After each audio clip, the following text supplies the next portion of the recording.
Ia berbicara kepada kita dengan perantaraan anak-Nya. Haleluya, haleluya, haleluya. Tuhan bersamamu.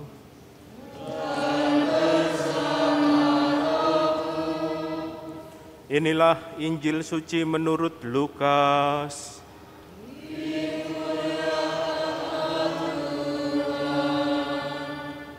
Ketika tiba waktu penyucian menurut hukum Musa, Maria dan Yusuf membawa Yesus ke Yerusalem untuk menyerahkan Dia kepada Tuhan, seperti ada tertulis dalam hukum Tuhan. Semua anak laki-laki sulung harus dikuduskan bagi Allah. Juga mereka datang untuk mempersembahkan kurban menurut apa yang difirmankan dalam hukum Tuhan, yaitu sepasang burung tekukur atau 2 ekor anak burung merpati. Di Yerusalem ada seorang bernama Simeon. Ia seorang yang benar dan saleh yang menantikan penghiburan bagi Israel. Roh Kudus ada di atasnya dan kepadanya telah dinyatakan oleh Roh Kudus bahwa ia tidak akan mati sebelum melihat Mesias, yaitu Dia yang diurapi Tuhan. Atas dorongan Roh Kudus, Simeon datang ke bait Allah. Ketika Yesus, anak itu dibawa masuk oleh orang tuanya untuk melakukan baginya apa yang ditentukan hukum Taurat, Simeon menyambut anak itu dan menatangnya sambil memuji Allah, katanya, "Sekarang Tuhan, biarkanlah hamba-Mu ini pergi dalam damai, sesuai dengan firman-Mu. Sebab mataku telah melihat keselamatan yang datang dari Engkau, yang telah Engkau sediakan di hadapan segala bangsa, yaitu cahaya yang menyatakan kehendak-Mu bagi bangsa-bangsa lain dan menjadi kemuliaan bagi umat-Mu Israel." Yusuf dan Maria amat heran akan segala sesuatu yang dikatakan tentang Yesus.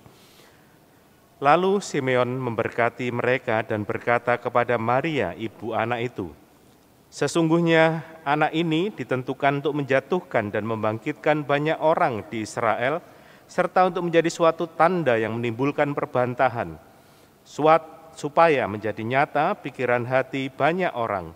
Tetapi kelak suatu pedang akan menembus jiwamu sendiri." Pada waktu itu ada pula di Yerusalem seorang nabi perempuan, anak Fanuel dari suku Aser, namanya Hana. Ia sudah sangat lanjut umurnya, sudah menikah ia hidup 7 tahun bersama suaminya, sampai sekarang ia janda dan telah berumur 84 tahun. Ia tidak pernah meninggalkan bait Allah dan siang malam beribadat dengan berpuasa dan berdoa.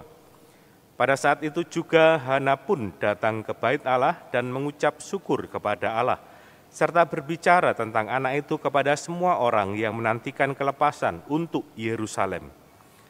Setelah selesai semua yang harus dilakukan menurut hukum Tuhan, kembalilah Maria dan Yusuf beserta Yesus ke kota kediaman mereka, yaitu kota Nazaret di Galilea.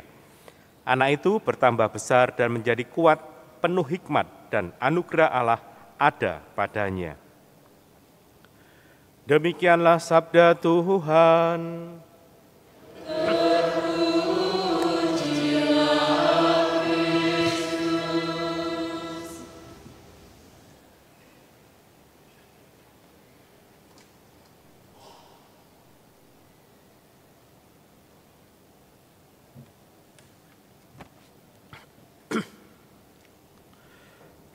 Bapak, Ibu, Saudara-saudari yang terkasih, akan dibacakan surat Gembala Ardas 2024 bagi umat Katolik Keuskupan Surabaya. Tahun menghidupi gereja yang satu, kudus, katolik, dan apostolik. Hendaknya dibaca di semua gereja dan kapel di wilayah Keuskupan Surabaya pada misa hari Sabtu, Minggu, tanggal 30 dan 31 Desember 2023.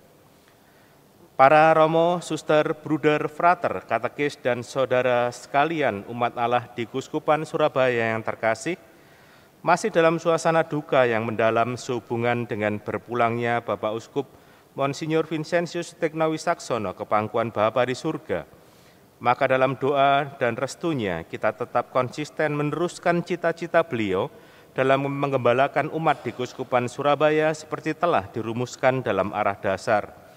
Dalam kerangka hidup berlingkungan serta memperkuat murid Kristus mengembangkan persekutuan, pada tahun 2024 kita diajak untuk menghidupi gereja Katolik yang satu, kudus, dan apostolik. Hal tersebut merupakan 4 ciri khas atau 4 sifat gereja Katolik. 4 sifat gereja itu tahun ini mau kita hidupi, sehingga minimal kita menjadi lebih paham dalam mengembangkan iman kita bersama. Disebut Katolik karena gereja tidak membeda-bedakan orang lain dalam memberikan kasihnya. Karena arti dari Katolik sendiri adalah umum, berkembang di berbagai negara. Maka disebut Katolik karena tersebar di seluruh muka bumi, juga mengajarkan secara menyeluruh lengkap, mengajarkan segala ajaran iman tertuju kepada semua manusia yang mau disembuhkan secara menyeluruh. Bandingkan Iman Katolik halaman 349. Dalam ajaran tersebut terbuka dan tertuju kepada siapa saja untuk segala zaman. Disebutkan juga dalam Konsili Vatikan kedua, satu umat Allah itu hidup di tengah segala bangsa di dunia. Karena memperoleh warganya dari semua bangsa, semua orang beriman yang tersebar di seluruh dunia dalam Roh Kudus. Gereja yang Katolik secara tepat guna dan tiada hentinya berusaha merangkum segenap umat manusia beserta segala kekayaannya di bawah Kristus, Kepala, dalam kesatuan rohnya. Lumen Gentium artikel 13. Gereja yang satu maksudnya bahwa adanya kesatuan pada gereja karena Roh Kudus sendirilah yang menyatukan seluruh umat. Secara sederhana, bila kita mengadakan ibadat bersama menandakan penerapan sifat gereja yang satu. Kesatuan di dalam gereja mendapatkan dasarnya dari kesatuan Tritunggal, yaitu Bapa, Putra, dan Roh Kudus. Allah Tritunggal kendati memiliki 3 pribadi, namun hakikatnya adalah satu. Tujuan gereja sendiri adalah untuk membentuk persekutuan umat Allah, memuliakan Allah melalui ibadat, mendewasakan umat Allah melalui pengajarannya, dan bersumber dari firman Tuhan dan tugas penginjilan ke seluruh dunia, sehingga semakin banyak orang yang terpanggil sebagai umat Allah. Perlu kita pahami sejak awal kesatuan gereja itu memiliki kemajemukan dan hal tersebut disebabkan oleh perbedaan anugerah Allah. Di dalam kesatuan gereja kita melihat keanekaragaman anugerah, tugas, syarat-syarat hidup, dan cara hidup. Maka dalam kehidupan itu, perbedaan itu tidak menghalangi kesatuan gereja, hanya karena dosa yang mengancam kesatuan gereja. Oleh karena itu, Santo Paulus harus menyampaikan nasihatnya supaya memelihara kesatuan roh oleh ikatan damai sejahtera. Efesus 4 ayat 3 atau Kitab Hukum Kanonik halaman 215. Gereja yang kudus, gereja menjadi kudus karena Yesus Kristus adalah kudus. Yesus telah mengasihi gerejanya dan menyerahkan diri bagi gereja untuk menguduskannya sehingga umat dipersatukan dengan Yesus menjadi kudus. Pengudusan tersebut di dalam Kristus merupakan tujuan semua karya di dalam gereja. Kekudusan adalah proses, cara, dan perbuatan menguduskan, menyucikan, atau memurnikan. Gereja pun disebut kudus dan karena itu dapat menjadi sakramen Yesus Kristus, karena Yesus Kristus sendiri hadir melalui Roh Kudus dalam gereja. Kekudusan yang dimaksud adalah kesucian, karena sejak di dunia ini, gereja ditandai kesucian yang sesungguhnya meskipun tidak sempurna. Lumen Gentium artikel 48. Ia masih harus mencapai lagi kesucian dalam anggota-anggotanya, sebab semua orang beriman dipanggil untuk berjalan menuju kesucian yang sempurna. Karena itu, haruslah kamu sempurna sama seperti Bapamu yang di surga adalah sempurna. Matius 5 ayat 48. Kesempurnaan itu juga karena peran serta Bunda Maria yang terus-menerus mengembangkan kesuciannya, dan itulah yang perlu kita teladani di dalam Bunda Maria, gereja sudah kudus sepenuhnya. Bandingkan Lumen Gentium artikel 65. Gereja yang apostolik berarti bahwa gereja sekarang mengaku diri sama dengan gereja perdana, yaitu gereja para rasul. di mana hubungan historis ini bukan dilihat sebagai pergantian orang, melainkan sebagai kelangsungan iman dan pengakuan. Gereja bersifat apostolik karena strukturnya, yaitu diajar, dikuduskan, dan dibimbing oleh para rasul melalui pengganti-pengganti mereka, yaitu para uskup, dalam kesatuan dengan pengganti Petrus, sampai pada kedatangan Kristus kembali. Sebagai umat yang disatukan berdasarkan kesatuan Bapa, Putra, dan Roh Kudus, murid-murid Kristus yang bersiarah di dunia ini secara universal terhimpun dalam gereja yang satu, kudus, katolik, dan apostolik, di dalam kesatuan Paus Uskup Roma sebagai pengganti Rasul Petrus. Lihat buku 1 seri Mengupas halaman 16. Dengan berusaha menghidupi 4 sifat gereja tersebut, diharapkan kita mampu membangun persatuan dengan mantap berdasarkan ajaran Yesus yang diteruskan oleh para rasul sehingga menampakkan keguyuban.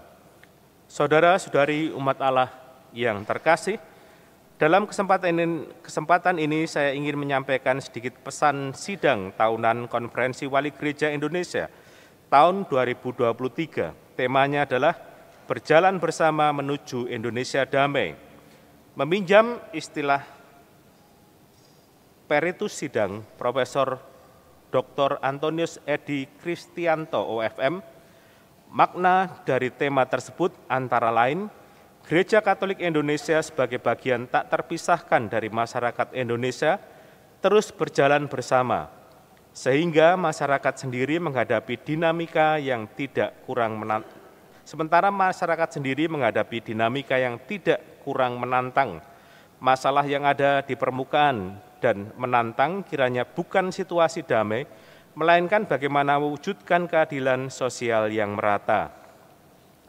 Para Bapak Uskup juga mengajak semua pihak untuk memberi perhatian kepada masalah kemiskinan, KKN, ketimpangan sosial, diskriminasi, intoleransi, radikalisme, terorisme, dan eksploitasi manusia. Masalah tindak pidana perdagangan orang perlu mendapat perhatian. Demikian juga situasi kerawanan keamanan di Papua perlu mendapat perhatian yang serius.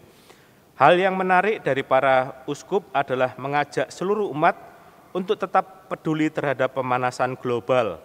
Kita diingatkan untuk berjuang mewujudkan ensiklik Paus Fransiskus, yaitu Laudato Si, terpujilah Engkau, Laudate Deum, pujilah Allah. Demikian juga para Bapak Uskup mendorong umat terlibat aktif untuk melahirkan para pemimpin baru yang memegang teguh Pancasila, Undang-Undang Dasar 1945, menghormati kebinekaan, memiliki integritas, serta mengutamakan kepentingan umum di atas kepentingan pribadi, keluarga, dan kelompoknya.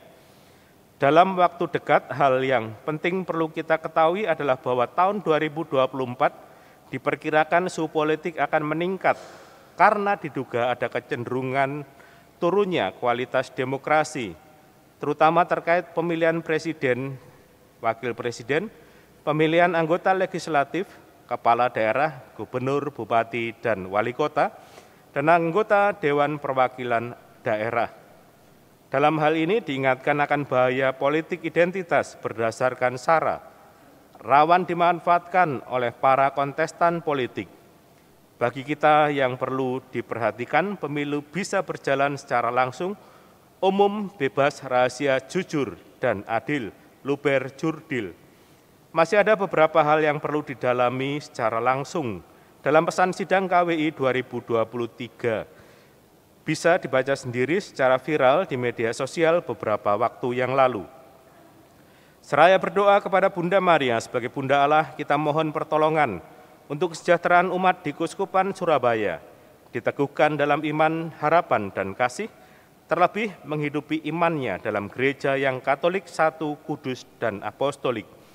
Marilah kita juga berdoa untuk keselamatan abadi jiwa almarhum Bapak Uskup Monsinyur Vincentius Teknawi Saksono. Akhirnya saya mengucapkan selamat Natal tahun 2023, selamat merayakan Hari Raya Keluarga Kudus, dan selamat Tahun Baru 2024. Surabaya 14 Desember 2023, RD Yosef Eko Budi Susilo, Administrator Diocesan Keuskupan Surabaya. Demikian telah dibacakan Surat Gembala Ardas tahun 2024 dan mari kita lanjutkan dengan memperbarui iman dan kepercayaan kita.